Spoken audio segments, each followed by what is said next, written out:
किया जाता है वगैरह वगैरह। तो मैंने भी कुछ पढ़ा है, सुना है, देखा भी है। और हर धर्म के इसमें जाकर मैंने उनके जरिए से पूजा भी की है। सिखिज़्म, बुद्धिज़्म, हिंदुज़्म और क्रिश्चियनिटी में भी देखता हूँ। सभी में परमात्मा, कोई बोलता है परमात्मा एक है, कोई बोलता है परमेश्वर, कोई बोलता है अल्लाह। ये सब नामों के है, लेकिन अगर अपने दिल से अगर दुनिया में देखे समझे तो परमेश्वर एक ही है। अभी प्रतिमा के जरिए हिंदुइज्म में एक ही परमेश्वर को देखा जाता है। वो प्रतिमा को परमेश्वर नहीं मानते, उसके जरिए वो परमेश्वर पैरामे एटॉमिक फोर्स का वो इबादत करते हैं, उनकी पूजा करते हैं, अरदास करते हैं। कोई पूजा बोलता है, अरदास बोलता है। There different different things for different different mind. तो मैं तो समझो बाय बर्थ हिंदू हूँ, लेकिन मुझे रुचि परमेश्वर, अल्लाह, जीसस क्राइस्ट, ये जो नाम है, एक बड़ी महान शक्ति के जरिए मैं विश्वास रखता हूँ। इन सब कपड़ों में मुझे कोई इंटरेस्ट नहीं, कुछ नहीं। मैं परमेश्वर को मानता हूँ, अल्लाह को मानता हूँ, ये जीसस को मानता हूँ, बुद्धिस्ट को मानता हूँ, द होल थिंग। मेरा धर्म क्या है, क्या बता सकते हैं कि मेरा धर्म क्या है? भाई साहब ने अच्छा सवाल पूछा है। उन्होंने कहा है कि मैं by birth I am Hindu, मैं पैदाइशी हिंदू हूँ, लेकिन मैंने क्रिश्चियनिटी पढ़ी, बुद्धिज़्म पढ़ा और कहा कि मैं क्रिश्चियन में जाके प्रेयर किया हूँ और बुद्धिस्ट में जाके किया हूँ। मेरे सुनने में ये ना है कि इस्लाम में किया हूँ। नहीं, आपने कहा नहीं, बोलो मेरी जेब में भी है, जेब में भी है, दिल में भी है, दिल में भी। इस्लाम दिल में भी है। भाई साहब हर मजहब के वहाँ गए, वो पूछना चाहते हैं कि मेरा धर्म क्या है, मेरा धर्म क्या है। उसके पहले मैंने दो चीज़ कहा कि हम ईश्वर को प्रतिमा के जरिए पूछते हैं और कहा कि कई नाम है, ईश्वर, परमात्मा, गॉड, अल्लाह। फिर कहा मेरा धर्म क्या है। तीन भागे सवाल के। पहली बात मैंने कहा कि ये प्रतिमा के जरिए इबादत करना कोई किताब में नहीं लिखा है। आप अपना खुद का धर्म बनाएंगे। आपका नाम क्या है वैसा? शिवाजी। शिवाजी। शिवाजी। शिवाजी। पूरा नाम क्या है? शिवाजी सुखदेव वारुले। शिवाजी वारुले। हाँ। शिवाजी वारुले। तो हमें उस तरीके से इबादत, जिस तरीके से धार्मिक किताबों में लिखा है, कुरान में लिखा है कि से इबादत करो, सजदा करो।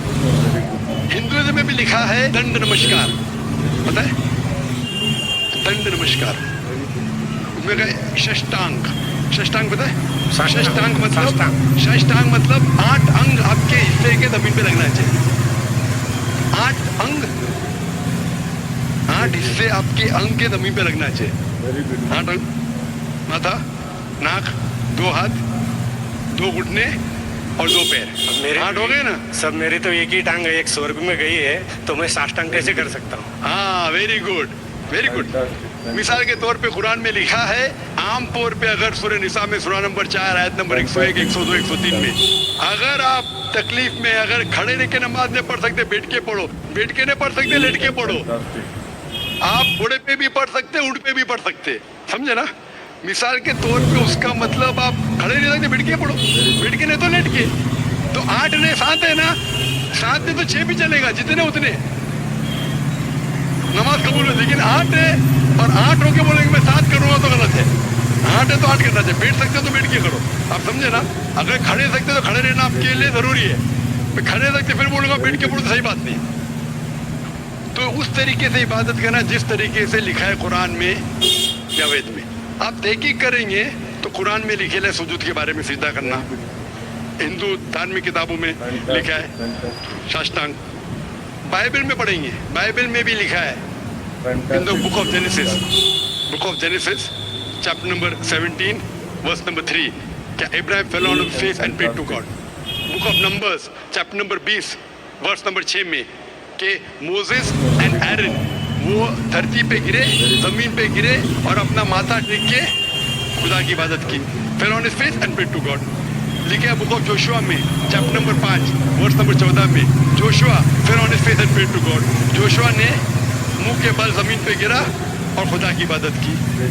ईसा अलैहिस्सलाम अब गॉस्पेल पढ़ेगा मैथ्यू में, took a few steps forward and Garden of Gethsemane, fell on his face and prayed to God. Garden of Gethsemane पे मुंह के बल गिरे और खुदा की इबादत की। मैं पूछता हूँ कोई भी खिलाड़ी या एक्रोबैट मुंह के बल अगर गिर सकता है, जिस तरीके से मुसलमान पढ़ते हैं उससे बेहतर गिर नहीं सकता है। तो किस तरीके से पढ़ना चाहिए, धार्मिक किताबों का मुताला कीजिए। आप अपने खुद के तरीके से शुरू करेंगे तो ये गलत है। आप समझ रहे? आपका दूसरा सवाल, खुदा बोलो, अल्लाह बोलो, जीसस बोलो, कुरान में आए थे। सूरह इसरा सूरह नंबर 17 आयत नंबर 110, कुलिदुल्लाह अब्दुर रहमान अय्यमातदु फलाल अस्माउल हुस्ना। कहो अल्लाह या रहमान, जो भी कहो, लेकिन बेहतरीन नाम कहो, सही नाम कहो, क्योंकि अल्लाह के सबसे बेहतरीन और अच्छे ब्यूटीफुल नेम से कुरान मजीद में कहा गया है कि आप कोई भी नाम से अल्लाह को पुकारो, लेकिन सही नाम से पुकारो। और कुरान मजीद में अल्लाह के 99 नाम है। अल हकीम, रब, अर रहीम, हिकमत वाला, रहमत वाला, और सबसे ऊंचा नाम है अल्लाह। ये जो कुरान मजीद में लिखा है कि अल्लाह के सबसे बेहतरीन नाम है। सूरह इसरा सूरह नंबर 17 आयत नंबर 110 के अलावा सूरह तहा सूरह नंबर 20 आयत नंबर 8, सूरह अराफ सूरह नंबर 7 आयत नंबर 180 और सूरह हशर सूरह नंबर 56 आयत नंबर 24 में कहा गया है कि सबसे बेहतरीन नाम है अल्लाह ताला की। लेकिन हम मुसलमान अल्लाह को अल्लाह के लफ्ज़ से क्यों बनाते हैं? क्योंकि ये अरबी लफ्ज़ अल्लाह में मिलावट नहीं है, बाकी सब लफ्ज़ में मिलावट है। मिसाल के तौर पे गॉड लो, गॉड में ऐसा ऐड करेंगे तो हो जाता है गॉड्स। कुरान में कुल हुवल्लाहु अहद, कहो कि अल्लाह एक है। अगर हम गॉड पे ऐड करते DESS हो जाता है गॉडेस, मुअन्नस खुदा, फीमेल गॉड। इस्लाम में ना मेल गॉड है ना फीमेल गॉड। अल्लाह क्या कोई जिन्स नहीं। अगर मैं ऐड करता हूँ फादर, हो जाता है गॉड फादर, वो मेरा गार्डियन है, वो मेरा गॉड फादर है, वो मेरा देखभाल करने वाला है। इस्लाम में अल्लाह अब्बा या अल्लाह फादर जैसा कोई चीज़ नहीं। अगर मदर ऐड कर हो जाता है गॉड मदर। इस्लाम में कोई अल्लाह अम्मी, अल्लाह मदर नहीं है। अगर मैं टिन फ्री फिक्स करता हूँ गॉड के आगे हो जाता है टिन गॉड, मतलब फेक गॉड, मतलब बनावटी खुदा। इस्लाम में कोई टिन अल्लाह नहीं है। इसीलिए मुसलमान अल्लाह को अरबी लफ्ज़ अल्लाह से पुकारना बेहतर समझते बनिस्बत गॉड। आप लोग परमात्मा, आत्मा परमात्मा, ईश्वर परमेश्वर, कुछ भी लो उसके मिलावट है। अगर मैं कहूँगा देव हो जाता है देवी, हो जाता है देवता, देव, देवियाँ, देवता। आप समझे? खुदा, खुदाओ, खुदादाद, सब में मिलावट है। इसीलिए अब मुसलमान पसंद करते अल्लाह को अल्लाह के लफ्ज़ से बुलाना। आपका आखिरी सवाल, आपका आखिरी सवाल, आपका नाम क्या? आपने कहा शिवाजी क्या? शिवाजी वारुले। वारुले, आपका आखिरी सवाल कि आप कौन सा धर्म फॉलो करते? आपका धर्म है शिवाजी वारुले का धर्म। शिवाजी वारुले का धर्म ये सही धर्म नहीं है। आपको मानना चाहिए खुदा का धर्म, अल्लाह का धर्म, और वो धर्म सबसे बेहतरीन उस धर्म के बारे में लिखा है। ये का नाम मैंने कहा ना इंस्ट्रक्शन मैन्यूल। ये इंस्ट्रक्शन मैन्यूल कुरान है जो खुदा का आखिरी कलाम है, जिसमें लिखा है किस तरीके से इंसान को अपनी ज़िंदगी बसाना चाहिए, किस तरीके से इबादत करना चाहिए और क्या चीज़ करना चाहिए। मैं खुद के ऊपर फॉलो करने लगूंगा तो नया धर्म इजाज़ करूँगा। तो मेरी आपसे दरख्वास्त है कि आप कुरान मजीद को पढ़िए, उसका तर्जुमा पढ़िए, अंग्रेजी में पढ़िए, हिंदी में पढ़िए, मराठी में पढ़िए और इस पे अमल कीजिए। फिर मैं कहूँगा आप वो धर्म मान रहे जो खुदा का धर्म है। मेरा नाम है त्रिविक्रम दास पालिक है। मैं नौकरी करता हूँ यहाँ पर एक हार्डवेयर और क्लाउड के। एडिटिंग में घंटों वेस्ट करना बंद करो। AI 10 सेकंड में वीडियो तैयार कर देगा। बैकग्राउंड हटाना हो या सब टाइटल लगाना, AI सब करता है। मास्टर एपर वो ऐप्स है जो प्रोफेशनल। मैं आपका बहुत बार प्रवचन टीवी पे देख चुका हूँ, बहुत आनंद भी आता है। अक्सर आपका जो प्रवचन रहता है, जो हिंदू का जो आता है, आप वेदों से देते हैं, आप यानी जो भी वेदों से कंपेरिजन करते हैं। लेकिन हमारे जो वेद है वो अक्सर जो है वो स्वर्ग यानी जन्नत तक ज़्यादा करके ये करते हैं। लेकिन उसके आगे अगर हिंदू में अगर हम लोग जाएंगे, अगर सही में हिंदू भी नहीं बोलते, हम सनातन धर्म कहते हैं। जैसे आपने अभी व्याख्या किया था नदी के पार के हिंदू उसको कहा जाता है, तो हम तो सनातन धर्म से है। तो सनातन धर्म में हमारा जो आता है वो भगवत गीता, जैसे आपके अंदर जो ये है, जैसा बाइबल का अपनी इस्लाम का ये है, कुरान है, तो इसी तरह हमारा भगवत गीता है। और जो भगवान के बारे में जानना है यानी अल्लाह के बारे में जानना है तो अगर हमारा है तो भागवतम है। तो भागवतम से हम लोग हमारा चलता है सब कुछ। अगर ये है वेद तो हमको स्वर्ग तक जाने के लिए है, लेकिन हमारा जो भागवतम है वो अल्लाह तक जाने के पहुँच तक है, यानी अल्लाह को हम सामने सामने देख के उनकी सेवा करने के लिए है। तो जो अभी आपने जो भी बोले थे, जो जवाब दिया था अभी कर रहे थे औरतों के बारे में, माता जी लोगों के बारे में, तो हमारे भगवत गीता में भी लिखा है कि औरत को भगाता है तो उसको मार दीजिए। ऐसा नहीं है कि आपके इसमें सब में एक ही जैसा है। और आपका प्रवचन मुझे बहुत बहुत अच्छा लगा कि आपने जो कहा, जो लिखा गया किताब है वो किताब के मुताबिक चले तो बहुत आदमी सुखी रहता है। बाकी तो मैं और कुछ सवाल तो कुछ पर्सनल पूछना चाहता हूँ, बाद में मैं आपको मिल के सब पूछूंगा, सबके सामने नहीं पूछ सकता, लेकिन आपका प्रवचन सुन के मुझे बहुत आनंद आया। हमारे हिंदू भाई ने कहा है कि वो काफ़ी मेरे तकरीर देखते हैं टीवी पे और प्रसन्न होते हैं, खुसूसन जब मैं हिंदू धर्म के बारे में कहता हूँ। और वो कहते हैं कि वो सनातन धर्म को मानते हैं, और सनातन धर्म में भी आपको शायद ये पता होगा कि सबसे अव्वल किताब भगवत गीता नहीं है, वेद है। भगवत गीता सनातन धर्म, अगर आप पढ़ेंगे आर्य समाज, आप आर्य समझिए, सनातन धर्म में बहुत से किस्म है। आपको इस्कॉन से मैं इस्कॉन, बिल्कुल इस्कॉन, हरे रामा हरे कृष्णा, इस्कॉन, ठीक है। तो इस्कॉन का तस्करा करता हूँ। मैं गया था एक बार कलकत्ता में, और कलकत्ता में तकरीर थी मेरी, उस वक्त बारिश आती है, बारिश तो हो गई, लेकिन मेरे साथ आने वाले थे इस्कॉन के हेड कलकत्ता के। हम लोग दोनों जाते एक वैन में, वैनिटी वैन, मतलब जब बड़े मैदान में, यहाँ तो माशाल्लाह मैदान के बाजू में काफ़ी बिल्डिंग है, तो बड़े मैदान में प्रोग्राम होता है तो कोई ग्रीन रूम नहीं होता है, तो क्या करते हैं वैन लेके आते हैं, बस इसमें मेकअप रूम या आराम करने के लिए कंडीशन होता है। तो मैं इस्कॉन के हेड के साथ में बैठा था, तो उन्होंने वही बात कही जो आपने कहा, हमारे लिए सबसे अव्वल है भगवत गीता। मैंने बोला ठीक है, और कहेगा वेद भी ठीक है। तो मैंने पूछा, ये भगवत गीता हिंदू धर्म में दो किस्म की किताब है, एक है श्रुति, एक है स्मृति। श्रुति मतलब जो भगवान की भेजी हुई किताब, वेद और उपनिषद। उसने कहा बिल्कुल सही। स्मृति किसे कहते हैं? तो उसने कहने लगा स्मृति कहते हैं वो जो आदमी की लिखी हुई किताब है, मिसाल के तौर पे मनुस्मृति। तो मैंने पूछा ये रामायण और महाभारत क्या है? तो उसने कहा ये है स्मृति। बेशक बिल्कुल सही जवाब था, मैं भी तालिब इल्म हूं। तो मैंने पूछा, बिल्कुल सही कहते, ऊपर आती है श्रुति, वेद और उपनिषद। स्मृति मतलब दूसरी किताबें, मनुस्मृति, इतिहास। मैंने पूछा ये महाभारत क्या इतिहास है? तो मैंने उससे पूछा, गुरुजी ये बात मेरे इल्म के हिसाब से भगवत गीता एक हिस्सा है महाभारत का, 18 चैप्टर का, सही है? अरे बिल्कुल सही है, आप बहुत इल्म रखते। मेरा बेशक। तो जब भगवत गीता महाभारत का हिस्सा है तो महाभारत स्मृति है क्या श्रुति है? स्मृति है बोला। तो स्मृति ऊपर क्या नीचे? तो बोले हाँ आपके पास इल्म है ना, इसलिए आप जानते। हम लोग को कहते हैं भगवत गीता ऊंची है, लेकिन हम सही कहते हैं ये भगवत गीता वेद का निचोड़ है, निचोड़ है, लेकिन वेद ऊपर है, खुदा की किताब है। भगवत गीता इंसान की लिखी है, किसके जरिए? स्कॉलर्स के। आपके इस्कॉन के गुरु भी कहेंगे वो, लेकिन आप आम आदमी हैं, आप शायद ये पेचीदा चीजें को जानते नहीं। हम तालिब इल्म हैं, मैं स्कॉलर नहीं हूँ, तालिब इल्म हूँ तकाबले मज़ाहिब का, इस्लाम एंड कंपैरेटिव रिलीजन का। तो बोले बेशक आप बिल्कुल सही कहते हैं। तो मैं कहूँगा अगर वेद और भगवत गीता में टकराव है, किसकी बात मानेंगे?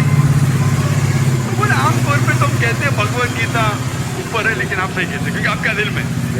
तो मैं वो डबल स्टैंडर्ड क्यों, जिसके बाद दिल में बदल जाता है क्या? 2+2 4 ही रहता है, चाहे वो 2nd स्टैंडर्ड में या 10th स्टैंडर्ड में, 2+2 वही रहेगा, 4 बदलेगा नहीं। तो मैं ये कहता हूँ गुरु जी से, आपके संग से, कि आप अपनी किताब लोगों में आम करो, हिंदुओं में आम करो वेद, लेकिन हिंदू धर्म में सिर्फ ब्राह्मण भी वेद को पढ़ सकता है, क्षत्रिय नहीं पढ़ सकता है। क्यों? बाकी लोग नहीं पढ़ सकते वेद, शूद्र नहीं पढ़ सकता है। क्यों? हमारे मजहब में ऊंच नीच नहीं है, काला या सफेद, अमीर या गरीब, राजा या फकीर, कुरान पढ़ सकता है। नमाज के लिए जब उस ईश्वर की हम इबादत करते हैं, जब खड़े होते नमाज के लिए कंधे से कंधा मिला के करते, चाहे वो फकीर या अमीर या गरीब, फकीर या राजा साथ में खड़ा है तो कंधे से कंधे मिला के खड़ा होता है। और आप यहाँ देखेंगे, और मैं अल्हम्दुलिल्लाह कई बार सऊदी अरब गया हूँ और किंग अब्दुल्ला की दावत पे भी गया हूँ, माशाल्लाह उनकी सिक्योरिटी रहती है, तो सिक्योरिटी हट जाती है, आप साथ में तो साथ में अल्हम्दुलिल्लाह। राजा या फकीर, अमीर या गरीब, काला या सफेद, यकसा है। तो मैं ये कहना चाहता हूँ, आप बिल्कुल सही कह रहे थे कि वेद स्वर्ग की बात करता है लेकिन खुदा की बात भी करता है। भगवत गीता में भी स्वर्ग की बात लिखा है, खुदा का भी लिखा है। आप बोले अल्लाह के करीब आने के लिए भगवत गीता सही है, बराबर। मैं ये नहीं कह रहा हूँ कि वेदों में नहीं कहा है, वेदों में बहुत आखिरी में आता है, लेकिन जो भगवत गीता जो है वो डायरेक्ट तो भगवान हुआ चाहिए, यानी अल्लाह ने कहा हुआ है, ऐसा है। तो इसके लिए अभी वेद तो संस्कृत में है, वो पढ़ नहीं सकते, लेकिन जो भगवत गीता है वो बहुत सारी इसमें ट्रांसलेशन हो गई है। और जो भगवत गीता है बहुत सारे आदमी ने यानी लिखी हुई है, करीबन 200-300 लोगों ने लिखी है अपने अपने हिसाब से। बिल्कुल सही कहा। लेकिन इस्कॉन का जो गीता है भगवत गीता, वो गुरु परंपरा में है, वो भी आदमी है, एज इट इज लिखा हुआ है, यानी वो परंपरा में अगर गया तो कृष्ण तक गया, यानी जिसने जो कहा है वो एज इट इज है, इसके लिए उसका लिखा हुआ as it is Bhagavad Gita. आपके स्वामी प्रभुपदा, बराबर, यस, बराबर, स्वामी प्रभुपदा, प्रभुपदा इंसानी थे ना, इंसानियत है ना, मैं किधर ना बोल रहा हूँ। ये हमारा कुरान जो है ना डायरेक्ट अल्लाह की तरफ से नाम मोहम्मद सल्लल्लाहु अलैहि वसल्लम ने लिखा है, हम लोग नहीं। ये कुरान जो है डायरेक्ट अल्लाह की नाज़िल हूबहू, इसलिए जितने भी दिगर मज़ाहिब की किताब है जैसे वक्त जाने लगे बदलते गए। आप बिल्कुल सही कहते, सिखों किस्म की किताब है, बाइबल सैकड़ों किस्म, हमारे IRF में 200 किस्म की बाइबल है। आप किस में मानेंगे? कुरान आप लो, कोई भी कुरान लो, इंडिया में, अमेरिका में, UK में, हिंदुस्तान में, पूना में, हूबहू वही है। एक लफ्ज की बात दूर रही, आ की मात्रा, ई की मात्रा, जबर, देर, वो भी फर्क नहीं है, पत्ता दम्मा कसरा में भी फर्क नहीं है। ओरिजिनल कुरान में तो पत्ता दम्मा कसरा था नहीं, लेकिन आज जब हम पढ़ते हैं माशाल्लाह, तो मैं ये कहना चाहता हूँ जितनी भी किताबें पहले आई, आज भी आप बिल्कुल सही कहते हैं, भगवत गीता वेद का निचोड़ है, लेकिन जब निचोड़ होता है वो असली फल से कॉन्ट्रडिक्ट करे तो फल और अहम है। मैं बिल्कुल मानता हूँ, स्वामी को पता मानते हैं कि भगवत गीता क्या है, वेद का निचोड़ है। और वो कहते हैं, मैं भी पढ़ चुका, आपकी Bhagavad Gita as it is पढ़ चुका, उसमें ही लिखा, उसका ही ट्रांसलेशन था। भगवत गीता अध्याय नंबर 7 श्लोका नंबर 20 में, जो कोई दुनियादारी के पीछे भागता है वो गलत खुदाओं के पीछे भागता है। आपकी भगवत गीता में लिखा है एज इट इज में, और उसका अगर प्रीफेस पढ़ेंगे उसमें लिखा है कि ये जो वेद है वो गाय है, वो से गाय है, और कृष्ण क्या है, दूध निकालने वाला इंसान, और दूध क्या है, भगवत गीता है। सही कह रहा हूँ कि नहीं? प्रीफेस में लिखे है, कौन कहता है? आपके स्वामी प्रभुपदा। मुझे उसका ट्रांसलेशन पसंद है। अक्सर हमारे वहाँ भी माशाअल्लाह 50 से ज़्यादा भगवत गीता है, मैं लेकिन स्वामी प्रभुपदा की गीता को पसंद करता हूँ, अच्छी गीता है, इसीलिए मैं प्रीफेस कह रहा हूँ। लेकिन उसमें भी लिखा हुआ है, उसके अंदर भी वो निचोड़े वेद का निचोड़ है, लेकिन निचोड़ मतलब नहीं कि असल फल को गाय को छोड़ देंगे, गाय चले जाएंगी तो दूध क्या करेंगे आप? गाय रहेंगी तो दूध मिलते रहेगा ना, दूध को लेंगे, गाय को मार देंगे, दूध आपका खत्म हो जाएगा। भाई गाय को जिंदा रखो, रोज दूध दो, बराबर की नहीं, दूसरे बच्चे पैदा करेंगे गाय, लेकिन तो गाय को मत छोड़िए। इससे हमें पता लगता है, उसमें लिखा हुआ है, आपके वेद में लिखा हुआ है कि और एक पैगंबर आने वाला है। आपकी भगवत गीता में लिखा है चैप्टर नंबर 4 में वर्ष नंबर 7 से 8 में, जरा ये धर्मस्य यानी युग युग में जब भी परेशानी आएंगी इस धरती पे तो मैं एक रूप हासिल करूंगा, अवतार। अवतार की सही मानी आपको मिलेगा वेद के, उसमें पता चलता है जिसे हम कहते हैं पैगंबर, आखिरी पैगंबर, आखिरी अवतार कौन है? कल के अवतार। अगर आप भगवत गीता में मानते, अगर आप वेद में मानते, आपको आखिरी अवतार कल के अवतार में मानना ही पड़ेगा, फिर ही आप कह सकते मैं असल भक्त हूँ भगवत गीता का। वो तो आई, आपने जो बताया कल के अवतार तो आने वाला आप ही है, मानते कल के लास्ट अवतार में आने वाला है। आ चुका है, और उसमें लिखा था कल के अवतार की माँ के नाम क्या है? सुमति। सुमति की मानी अमन, अरबी में कहते हैं आमिना। मोहम्मद सल्लल्लाहु अलैहि वसल्लम के वालदा का नाम था आमिना। उसमें लिखा है कल के अवतार, चैप्टर नंबर, अभी हवाला भी दे रहा हूँ मैं, टाइम मिल रहा है ना। कल के अवतार चैप्टर नंबर 2 वर्ष नंबर 5 श्लोक नंबर 5, 7, 9, 11, 15। इसमें लिखा है कि उसके वालिद का नाम है विष्णुयास।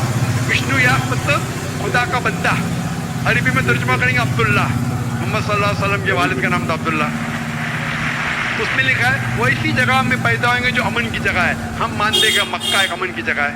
उसमें लिखा है कि वो उस फैमिली में पैदा होंगे जो उस इलाके के अमीर होंगे। हम जानते हैं कि कुरैश के फैमिली में पैदा हुए थे मोहम्मद सल्लल्लाहु अलैहि वसल्लम। उसमें लिखा है कि वो 12वीं तारीख माधव के दिन पे पैदा होंगे, वो 12वीं रब्बी अव्वल मोहम्मद सल्लल्लाहु अलैहि वसल्लम पैदा है। आगे हम पढ़ेंगे, वेद में लिखा है तो उसके 4 करीब दोस्त थे जिसका मैं जिक्र किया हूँ। 4 करीब दोस्त मोहम्मद सल्लल्लाहु अलैहि वसल्लम के थे, जो हजरत अबू बकर, हजरत उमर, हजरत उस्मान, हजरत अली। मैं अल्लाह भी मौल, अल्लाह ताला की रहमत सब पे हो। किसके बारे में जिक्र करें? उनको सबसे पहली जो वही आएंगी वो आएंगी एक गार के अंदर। हम जानते हैं मोहम्मद सल्लल्लाहु अलैहि वसल्लम को सबसे पहली वही है गार हिरा में। फिर वो करेंगे हिजरत, नॉर्थ की तरफ फिर से वापस आएंगे। मोहम्मद सल्लल्लाहु अलैहि वसल्लम हिजरत की मदीना जो नॉर्थ के ऊपर है, फिर से वापस आए। मैं तो 1 घंटा सिर्फ तस्करा कर सकता हूँ। मोहम्मद सल्लल्लाहु अलैहि वसल्लम हिंदू धर्म में वक्त नहीं है। तो ये पूछना चाहता हूँ, आप मानते क्या इस कल के अवतार में? आप मानते मोहम्मद सल्लल्लाहु अलैहि वसल्लम आखिरी पैगंबर है? मैं तो कुरान 3 बार पढ़ा हूँ साहब, मैं तो मानता हूँ कुरान को, वो बात नहीं है। मानना सिर्फ जरूरी नहीं, अमल करना जरूरी है। मैं कहूँगा मैं खुदा को मानता हूँ, खुदा की बात पे अमल ना करता हूँ तो बेकार है। मैं कहता हूँ मैं मेरे वालिद से बहुत मोहब्बत करता हूँ, वालिद की बेइज्जती करता हूँ, वालिद की बात नहीं मानता हूँ, वालिद से बदतमीजी करता हूँ, तो क्या फायदा? आप समझ रहे ना? समझ रहा हूँ मैं, लेकिन आपने कुछ पहले अभी 10-15 मिनट पहले आपने कहा था कि जो भी है कुरान है, वेद है और बाइबल है, कि जो जो उसमें लिखा हुआ है खुदा ने उसके ऊपर अमल करना चाहिए। तो मैं अपने इससे अमल करता ही हूँ। वो कुछ मानता तो हुई है, खुदा एक ही है करके, वो तो मानता ही है। बिल्कुल। मैं नहीं बोल रहा कि आपके लिए कोई खुदा अलग है, मेरे लिए कोई अलग है, या ईसाई के लिए कुछ अलग है। आप सनातन धर्म के हैं, मैं जानता हूँ सनातन धर्म में एक खुदा को मानते हैं। वो मानते खुदा की प्रतिमा नहीं, अक्स नहीं है, बराबर ही मानते। लेकिन मैं ये जानना चाहता हूँ, आप कल के अवतार में आप मेरे सवाल को घुमाओ मत। नहीं है मैं ये जानता हूँ, सनातन धर्म के बारे में जानता हूँ। पहले स्टेज में आप पास कर चुके, एक खुदा में मानते हैं, बिल्कुल सही। मैं ये बात जानना चाहता हूँ कि उस खुदा के अवतार पैगंबर, आखिरी पैगंबर में आप मानते हैं क्या नहीं मोहम्मद सल्लल्लाहु अलैहि वसल्लम? ये मेरा सवाल है। यानी मोहम्मद पैगंबर को आप मानते हैं कि वो आखिरी पैगंबर थे क्या नहीं मानते? वो तो मानता हूँ मैं, मुझे मालूम है ना मोहम्मद पैगंबर आखिरी थे, मोहम्मद। वो तो मानता ही हूँ। मोहम्मद मैंने आपके लिए, सबके लिए है ना। बिल्कुल सही। कोई धर्म कोई एक मजहब का थोड़ी रहता है, गुरु तो सबके रहता है। वो एक मजहब का थोड़ी गुरु रहता है कि वो एक मजहब के लिए, वो सब मजहब के लिए गुरु रहता है। तो मानता ही मैं उसे। बिल्कुल सही। लेकिन ये कहना कि सब मजहब यकसा है हूबहू, ये सही नहीं। यकसानियत है, इसीलिए मैंने कहा यकसानियत पे अमल करो। आप बोलेंगे मैं सब हिंदू चीज पे अमल करूंगा, कई हिंदू जाते बुत परस्ती करने के लिए, आप नहीं करते, अच्छी बात है अल्हम्दुलिल्लाह, इसीलिए मैं आपको कॉन्ग्रेचुलेट करता हूँ। आप बुत परस्ती नहीं करते, मैं आपको कॉन्ग्रेचुलेट करता हूँ।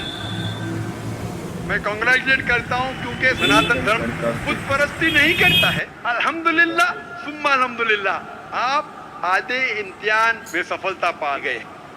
अभी ये पूछता हूँ, जैसे आपने कहा आप अगर मोहम्मद सल्लल्लाहु अलैहि वसल्लम को आखिरी पैगंबर मानते हैं तो उसके पैगाम पे अमल करना ज़रूरी है। सिर्फ पैगाम को पढ़ना ज़रूरी नहीं, पैगाम पे अमल करना ज़रूरी है। अगर मैं कहता हूँ मानता हूँ लेकिन अमल नहीं करता, कोई फ़ायदा नहीं। तो ये होता है कि अपने मन से खुदा की बात जो आखिरी पैगाम है कुरान शरीफ, और आखिरी पैगंबर मोहम्मद सल्लल्लाहु अलैहि वसल्लम में मानना जरूरी है, फिर ही आप सही तरीके से मजहब को पहचान सकें। Hope that answers the question. नहीं, थैंक यू। कुछ बोलेंगे आपको? मुझे ये कहना चाहिए था, अभी आप बोल रहे थे अमल करना चाहिए, अमल करना चाहिए, तो मैं मोमिन बनने का पूरा कोशिश किया, क्योंकि मैं वो मोमिन का क्या रहता है वो 3-4 इसमें सुन चुका हूँ। मैंने मोमिन का क्या रहता है? मोमिन का जो बताया था ना, क्या जो रहता रीजन जो कैसा रहता है मोमिन, कैसा रहता है मैं जान। माइक नंबर 2 में अगर कोई गैर मुस्लिम भाई कतार में खड़े हों तो वो सवाल कर सकते हैं। मेरा नाम अभिजीत जावलकर है और मैं कंप्यूटर इंजीनियरिंग स्टूडेंट हूँ। सर, मुझे आपसे ये पूछना है कि अगर कोई मुस्लिम कुरान के ऊपर हाथ रखकर कोई कसम खा ले तो क्या वो कसम वापस ले सकता है? भाई साहब ने पूछा है कि अगर कोई मुसलमान कुरान पे हाथ रख के कसम खाता है तो क्या वो कसम वापस ले सकता है कि नहीं।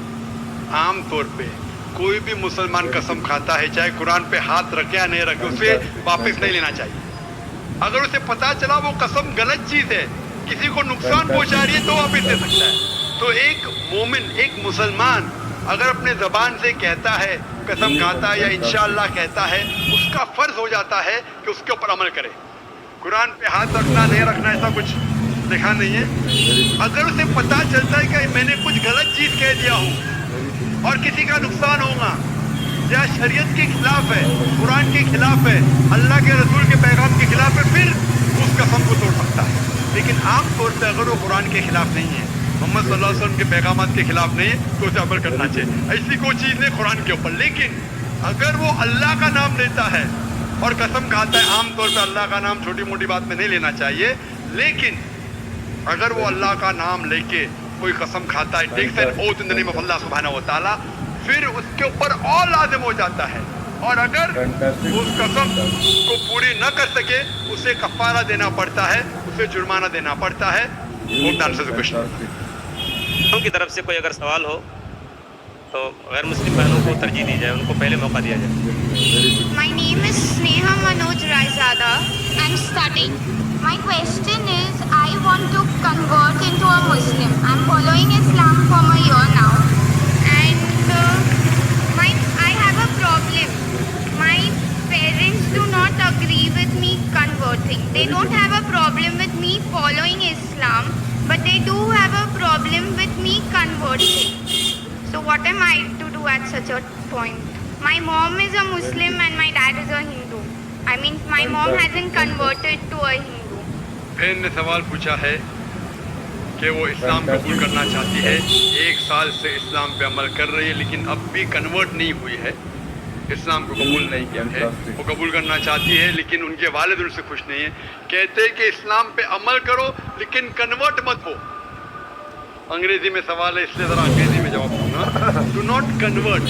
तो उनसे कहो, okay father, I will not convert, I will revert, क्योंकि there is nothing like conversion in Islam. हमारे पैगंबर मोहम्मद सल्लल्लाहु अलैहि वसल्लम ने कहा कि हर इंसान जब वो पैदा होता है वो मुस्लिम पैदा होता है। मुस्लिम के मानी अपने मन से अल्लाह सुब्हानहू व तआला की तालीमात पे अमल करना, उसे कहते हैं मुस्लिम। तो हर इंसान, हर बच्चा जब पैदा होता है वो अपने मन से अल्लाह सुब्हानहू व तआला के मुताबिक अहकामात पे अमल करता है।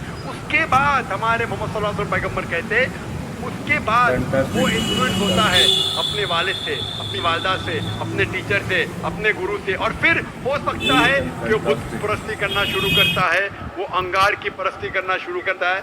और अगर कोई आदमी गलत चीज़ की इबादत करता है और फिर कोई गैर मुस्लिम बनता है, उसे कहते हैं रीवर्ट। मतलब ओरिजिनल हर इंसान मुसलमान था, उसके बाद गलत चीज़ सीखने के वजह से वो गैर मुसलमान बनता है। तो कोई आदमी, कोई गैर मुसलमान जब मुस्लिम होता है, उसे कन्वर्ट नहीं कहते, उसे रीवर्ट, फिर से सही मजहब की तरफ जाना, लौटना। हम नहीं कहते आप मजहब को बदलो, अपने सही मजहब पे लौटो। तो कन्वर्ट करना गलत लफ्ज है, सही लफ्ज है रिवर्ट। कहना कि मैं मजहब को बदलूंगा गलत है, कहना चाहिए मैं सही मजहब के पास वापस लौटूंगी। तो आपके वालिद से कहो आप बिल्कुल नहीं कहते मैं कन्वर्ट नहीं होंगी, मैं अपने मजहब को नहीं बदलूंगी, लेकिन अपने मजहब के पास वापस लौटूंगी। और इसके और डिटेल से तो आप जा सकते हैं मेरे तकरीर सुन सकते हैं। इसके ऊपर कई सवाल जवाब है, इसके ऊपर जिसमें तस्कीर किया हूँ किस तरीके से साबित कर सकते हैं कि हर इंसान मुसलमान पैदा होता है। और आप अपने वालिद से यही कहना चाहिए, आपने कहा कि आपकी वालदा मुसलमान है और हिंदू नहीं, लेकिन आपके वालिद हिंदू है, तो आप कहो अपने वालिद से कि हिंदू धर्म की किताब भी पढ़ेंगे तो उसमें लिखा हुआ है कि एक ईश्वर की इबादत करो, इसका कोई अक्स नहीं, कोई बुत नहीं, कोई प्रतिमा नहीं, और आखिरी पैगंबर इस किताब हिंदू किताब में लिखा है मोहम्मद सल्लल्लाहु अलैहि वसल्लम। तो आप कहना चाहिए कि मैं हिंदू किताबों में और पुख्तगी के साथ अमल कर रही हूँ, क्योंकि हिंदू किताबों में लिखा है क्या एक अवतार आने वाले हैं जिसका नाम है कल की अवतार। तो आप कहिए आपके वालिद से, आपके पिता से, आप भी कल के अवतार पे अमल करो, और उस कल के अवतार जो आखिरी पैगाम लेके आए खुदा की तरफ से वो है कुरान। आप अगर 1 साल से अमल कर रही है, लेकिन आपने कहा आप इस्लाम कबूल करना चाहती है, इस्लाम कबूल करने के लिए आपको नाम बदलने की जरूरत नहीं है, नाम से कोई मुस्लिम बनता नहीं है, नाम बदलने की जरूरत नहीं है। नाम बदलना चाहे तो आप बदल सकते हैं, नाम बदल सकते चाहे तो, लेकिन बदलना फर्ज नहीं है। तो अगर आप ये कहते अपने मन से आप मानते हैं कि खुदा एक है और उसके अलावा किसी की इबादत नहीं करनी चाहिए और मोहम्मद सल्लल्लाहु अलैहि वसल्लम आखिरी पैगंबर है, आप अपने दिल में भी रखें तो मुसलमान हो जाते हैं। ऐलान करने की जरूरत नहीं है, ऐलान करना चाहते हैं अल्हम्दुलिल्लाह। अगर आप डरते हैं कि मैं ऐलान करूंगी तो कोई मुझसे जबरदस्ती करेगा या मेरे वालिद मुझे मारेंगे, आपको अगर खतरा है तो ऐलान करने की जरूरत नहीं। आप और आपके खुदा के बीच में ऐलान करना चाहती है तो बेशक ऐलान कर सकते तो करना चाहिए, ऐलान करना फर्ज नहीं है।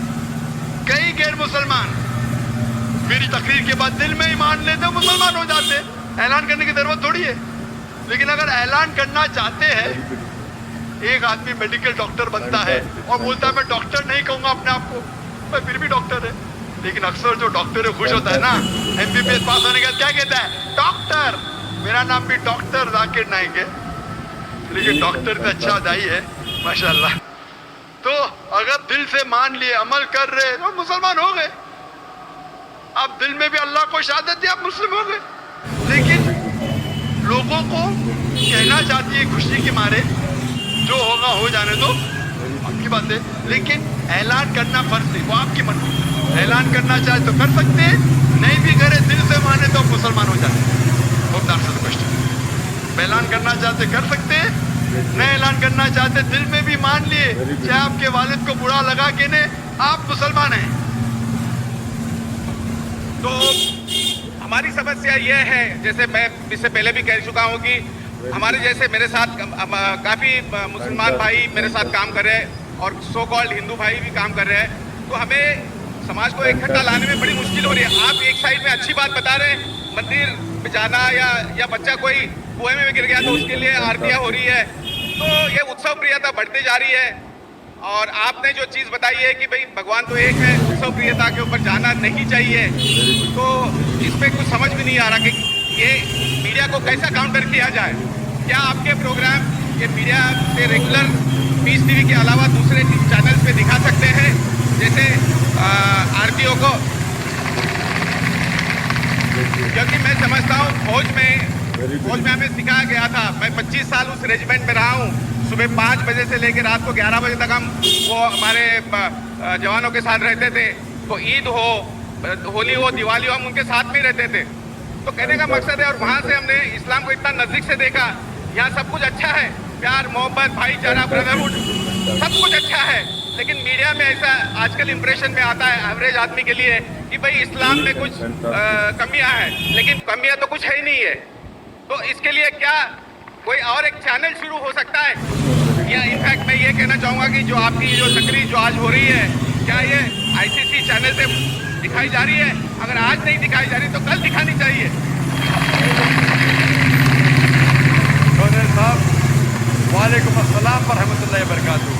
आप पर अल्लाह सुब्हानहू व तआला की रहमत, बरकत और सलामती हो। आपने कई अच्छी बातें की, वक्त नहीं कि सबका जवाब दूं, लेकिन 4 बातों का दूंगा। सबसे पहले आपने कहा कि मेरा मुसलमानों पे कर्ज है। आपके ऊपर कोई मुसलमान का कर्ज नहीं। अगर कोई मुसलमान ने आपकी जान बचाई वो उसका फर्ज था, तो कोई मुसलमान का आपके ऊपर कर्ज नहीं है, उसका फर्ज था। कुरान मजीद में लिखा है सूरह माइदा में सूरह नंबर 5 आयत नंबर 32 में, अगर कोई भी इंसान किसी दूसरे इंसान की जान बचाता है, चाहे वो मुस्लिम हो या गैर मुस्लिम हो, वो सारी इंसानियत को बचा रहा है। तो कमरुद्दीन भाई ने अगर आपकी जान बचाई, अपना फर्ज किया, आपका उसके ऊपर कोई कर्ज नहीं है, वो उसका धर्म था, वो उसका फर्ज था। पॉइंट नंबर 2, आपने कहा कि पहले कम देवियां थी, 2-3, अभी सैकड़ों हैं। पहले 50 गणपति थे, अभी 5000 है। तो क्या हो रहा है? आपने गणपति की बात की, और पूना शहर आप जानते होंगे गणपति के मामले में सबसे अव्वल है। दुख की बात ये होती है, सॉरी माफ करना, जैसे अगर लता मंगेशकर आके 25 लाख का हार या कुछ मुकुट बना देती है, मैं कहता हूँ उससे एवरेज आदमी के मन पे क्या क्या गुजरती होगी। बिल्कुल सही। आप मीडिया की बात कर रहे हैं, पहले मैं गणपति की बात पूरी करूंगा, फिर आपकी मीडिया की बाकी 2 बातों पे मैं अमिताभ बच्चन, लता मंगेशकर पे आऊंगा इंशाल्लाह। आप अगर जानते हैं गणपति की हिस्ट्री, ये गणपति का मोर्चा किसने निकाला सबसे पहले? किसने?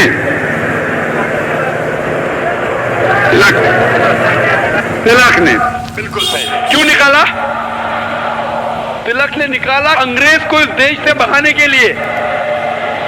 एक अच्छा मामला था, कहां से उसका आइडिया मिले, किधर से मिली, उसका जिक्र नहीं करेंगे हम।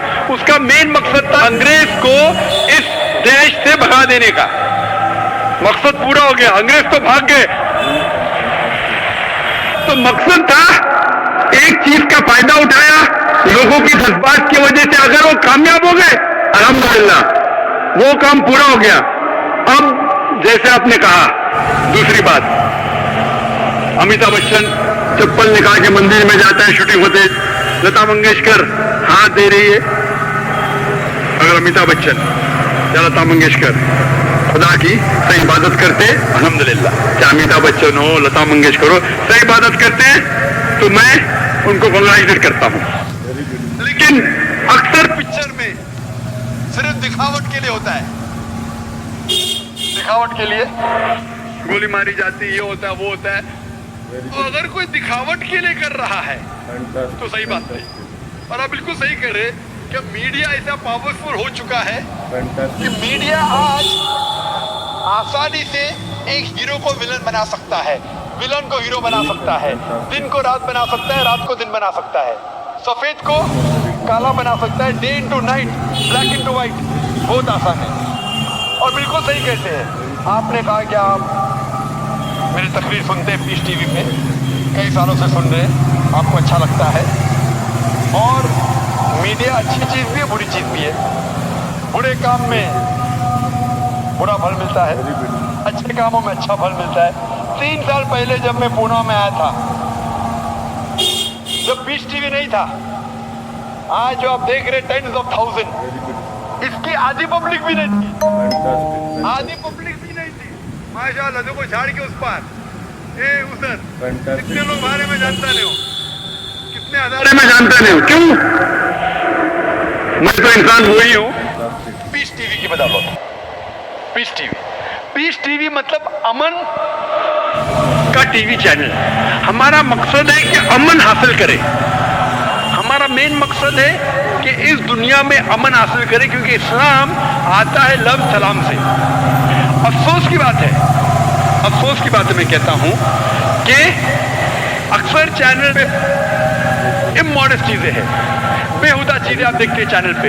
हम अपने बेटों के साथ, अपनी बेटियों के साथ अक्सर चैनल देख नहीं सकते। फैशन टीवी क्या है, वो देख ही नहीं सकते। इसीलिए हमारे स्कूल में अगर आप दाखिला लेना चाहते हैं, सैटेलाइट चैनल ममनू है।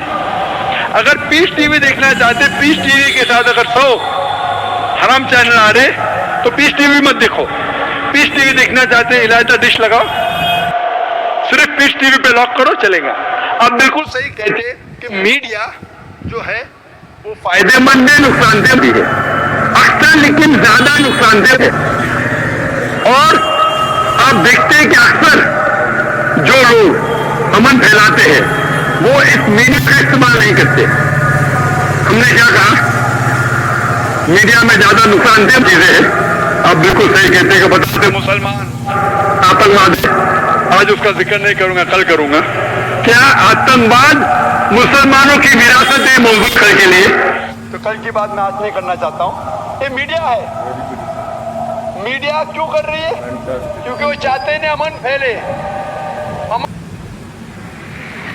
आपने पूछा कि ये लेक्चर बाकी चैनल में देख सकते, हम भले लाखों रुपया खर्चा करते शूटिंग पे, करोड़ों रुपया खर्चा करते, जो भी अगर हमारे प्रोग्राम दिखाना चाहता है हम उसको फ्री देते हैं, फ्री। और शायद आपको जान की खुशी होगी, सिर्फ मुसलमान चैनल पर मेरी तकरीर नहीं दिखती है, गैर मुसलमान चैनल पे भी दिखती है। ETC पे जाइए, ETV उर्दू पे। वो क्या समझते हैं एक प्रोग्राम बनाने में, अच्छा प्रोग्राम बनाने में आधे घंटे का 5 लाख खर्चा होता है, ये मुफ्त में मिलता है, ले लो। मैं बोला ले लो, मुझे क्या अर्ज है, मैं तो पैसों के लिए नहीं कर रहा हूँ, अमन आशीर्वाद खुदा मुझे उसके लिए इंशाल्लाह सवाब देंगे। तो हमारे प्रोग्राम आप देख रहे, ये प्रोग्राम इतने कैमरा, 12 कैमरा है, ये स्टेज है, ना मैं कोई हीरो हूं, ना मैं अमिताभ बच्चन हूं, ना लता मंगेशकर हूं, मैं तो एक आम मुसलमान हूं। अपने आप को मुजाहिद कहता हूं। मुजाहिद मतलब जो जिहाद करता है, जिहाद मतलब जिद्दोजहद।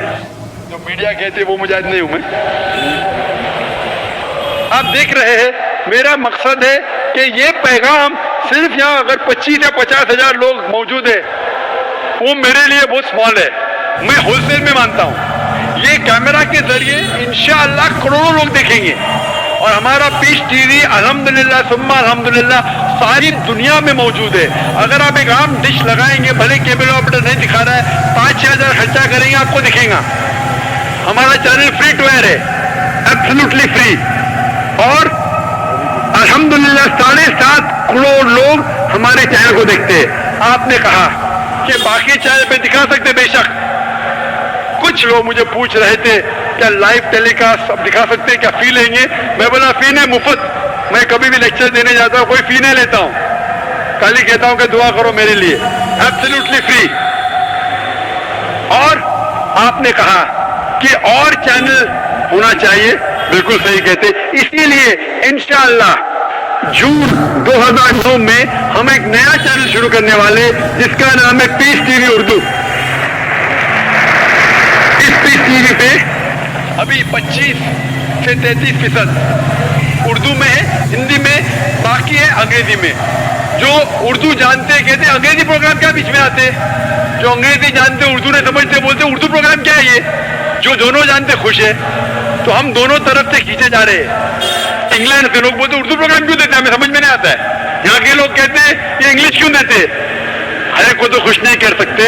इंशाअल्लाह 8-9 महीने बाद जून 2009 में हम एक नया चैनल शुरू करने वाले, पीस टीवी उर्दू, जिसमें सिर्फ उर्दू और हिंदी प्रोग्राम आएंगे।